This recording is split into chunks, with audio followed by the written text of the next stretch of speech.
A Niagara egy teljes napot elvisz, sőt akár még kevés is, ha mindent meg akar nézni az ember.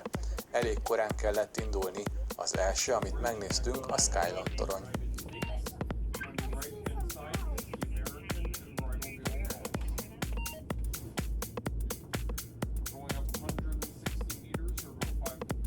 Szemben a szivárványhíd Kanada és USA közt. Mellette a hídszerű szerkezet, a kilátó torony az államok oldalán. És az már mellette a Niagara vízesés. Na jó, csak egy része, az úgynevezett amerikai vízesés. A Niagara vízesést 3 részre tagolják, ebből most 2 látható. Na, ki találja meg? Ugye fel sem tűnik. A legkisebb vízesés ott szemben a Luna-sziget mellett, ez sem tűnik fel, ugye, hogy az egy sziget, mert egy sziget szigete, szóval jobbra még egy kisebb rész, ezt külön ágnak számolják, és a neve Bridalveil Falls, mennyasszonyi fátyol vízesés. Találó? Mellette a Kecske-sziget és a patkó alakú nagy vízesés. A lópatkó vagy lócipő vízesés, ahogy tetszik. A Horseshoe Falls.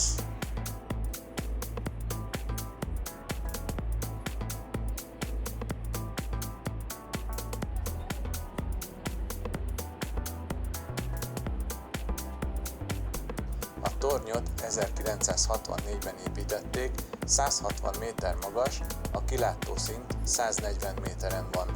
Fölötte még egy forgó emelet, étterem szint található, óránként egy fordulatot tesz. 3 sárga bogárnak nevezett lift visz fel 52 másodperc alatt.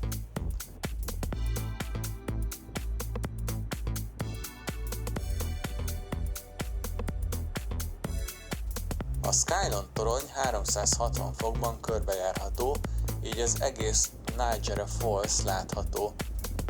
Ja igen, mert ez a kanadai oldalon a város neve is. Míg az Egyesült Államok oldalán a város neve, nos, az is Niagara Falls.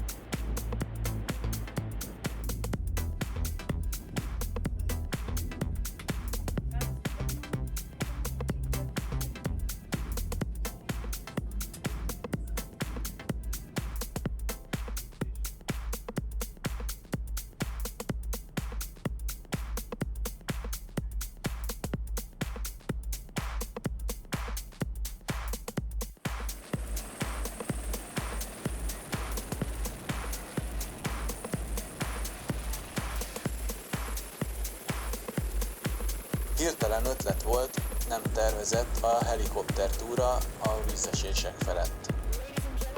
Első helikopterezésem, tartottam tőle, de nagyon jó volt.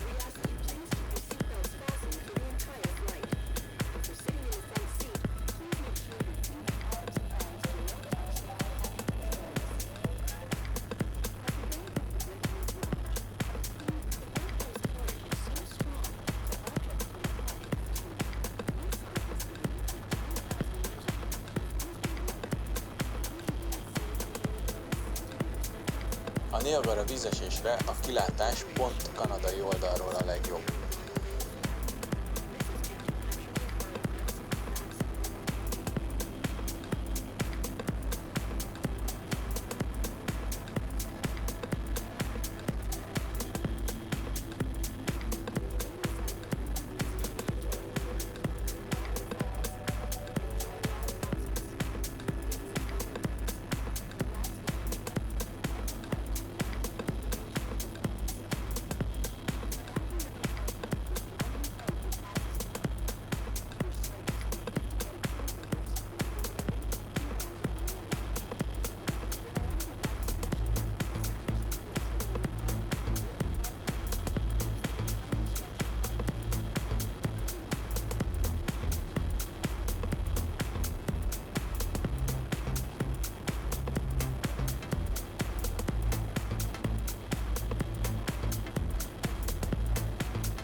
A Niagara folyó, mert ez a folyó neve is, a két tavat köti össze, a délebbi Erie-t az északabbi Ontarioval.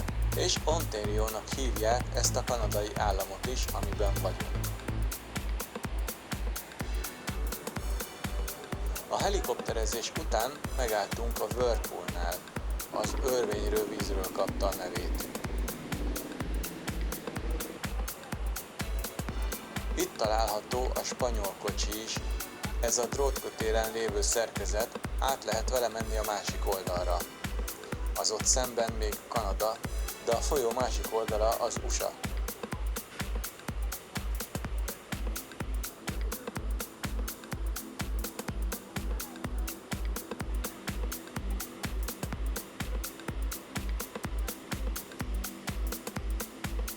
Pont meghibásodott a kocsi, nem tudtunk vele menni. Visszamentünk hát a Skylon toronyhoz, és most már sétálva közelítjük meg a vízeséseket.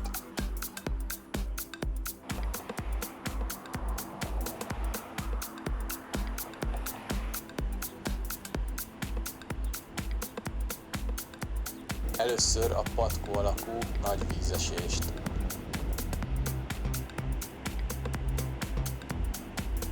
Olyan, mintha folyton esne itt az eső. Ahogy jön a víz, folyamatosan csapódik ki. Még mellette a sétányon is folyton esik, már méterekkel arrébb.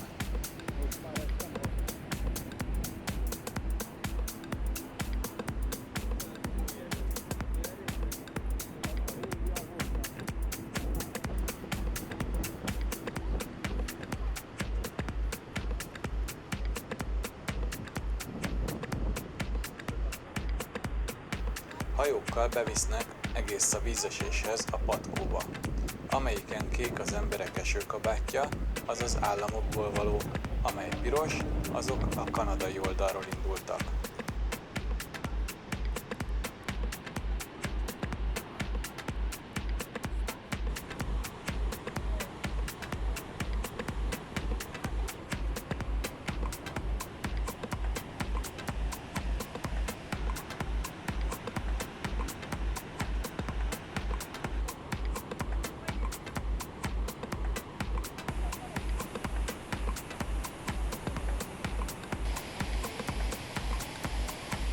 Van itt egy hely, ahol nagyon jól érezhető a dübörgése és az ereje a sok víznek.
Folyamatosan nagyon sokan vannak mindenhol.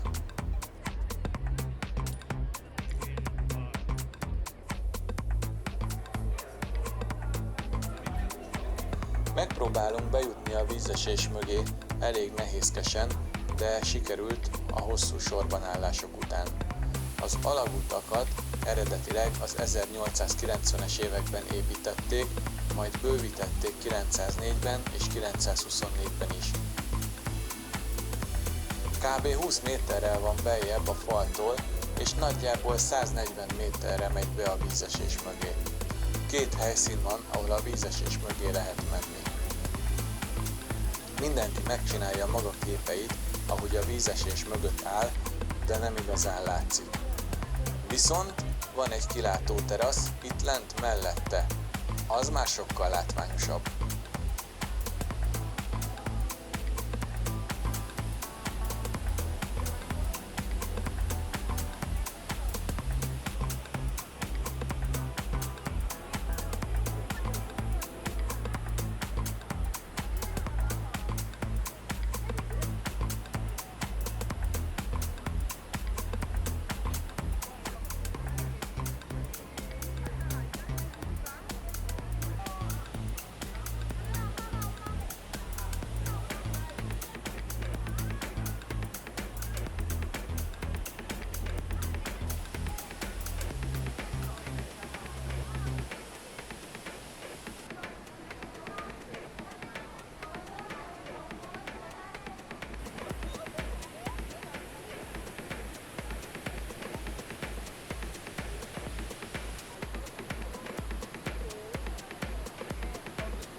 Egy-egy képen valamennyire látható az alagút bejárata, ahol voltunk az előbb.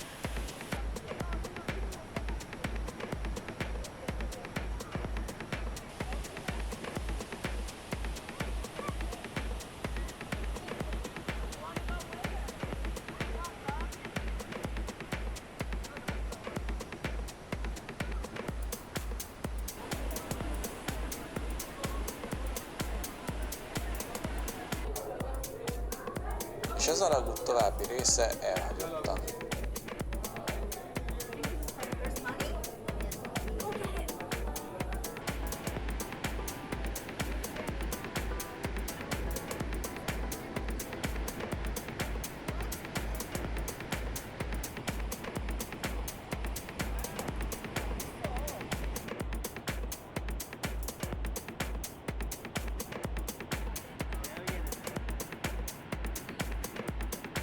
Na, kivízeséseztük magunkat. Tovább indulunk a folyó mellett.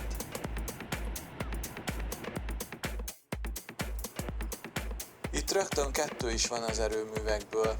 Az egyik a kanadai oldalon, a másik az államok oldalán. Annak Robert Moses erőmű a neve, az ott van szemben.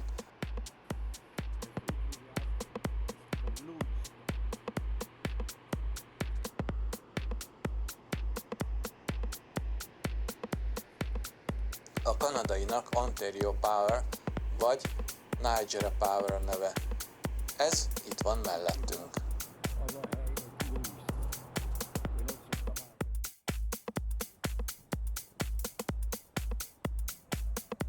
Nem messze az erőműtől, a tározója mellett van ez a virágóra.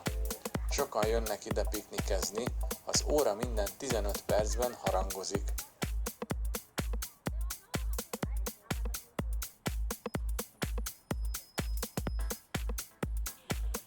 ...1950-ben építették, 12 méter átmérőjű.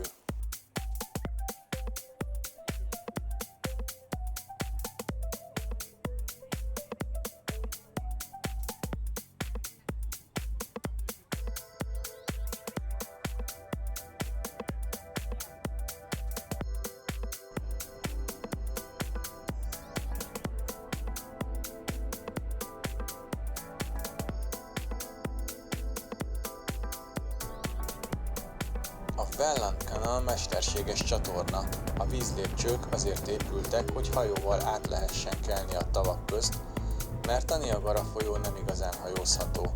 43 km hosszú, és 8 lépcsőben lehet rajta átkelni. Ez egy vákumos mooring rendszer, egyfajta hajómegfogó. Magához szippantja a hajót. Egy-egy ilyen vízlépcsőben 92 millió liter víz van, 261 méter hosszú és 25 méter mély, 30 perc alatt jut át rajta egy hajó.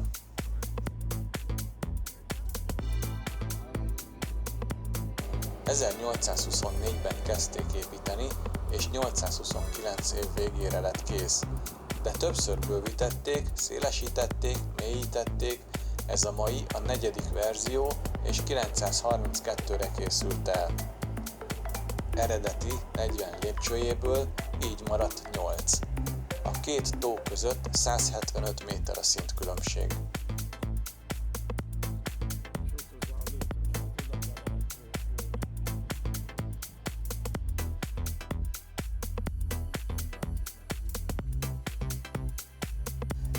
Ez pedig már Niagara on the Lake és a Queen's Park, szemben pedig az Egyesült Államokban a Niagara Fort, tehát jobbra innen az a Niagara folyó torkolata az Ontario tóba.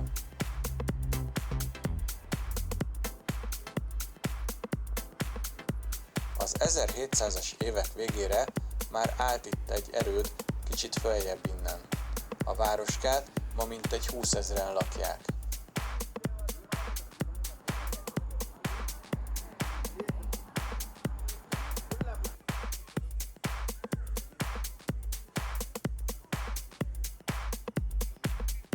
Nagyon szép és hangulatos régi épületei vannak. Az óratorony, a bíróság épülete, régi gyógyszertár, stb.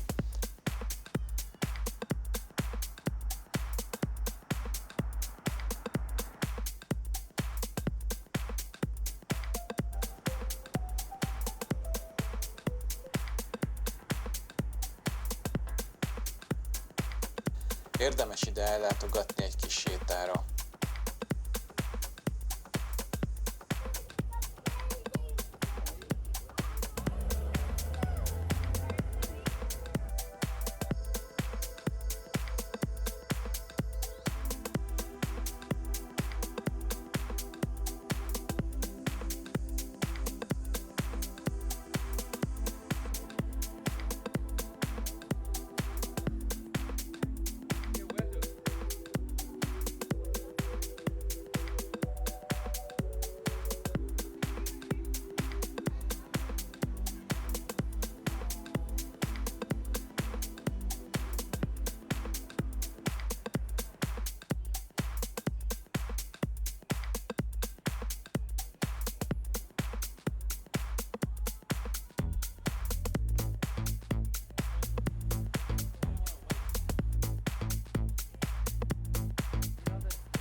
A mai utolsó helyszín volt ez a kis városka, innen még hosszú az út vissza a házba.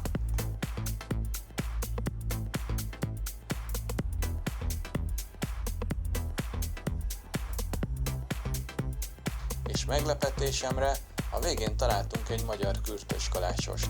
Innen is üdvnek ér, remélem sikeres az üzlet.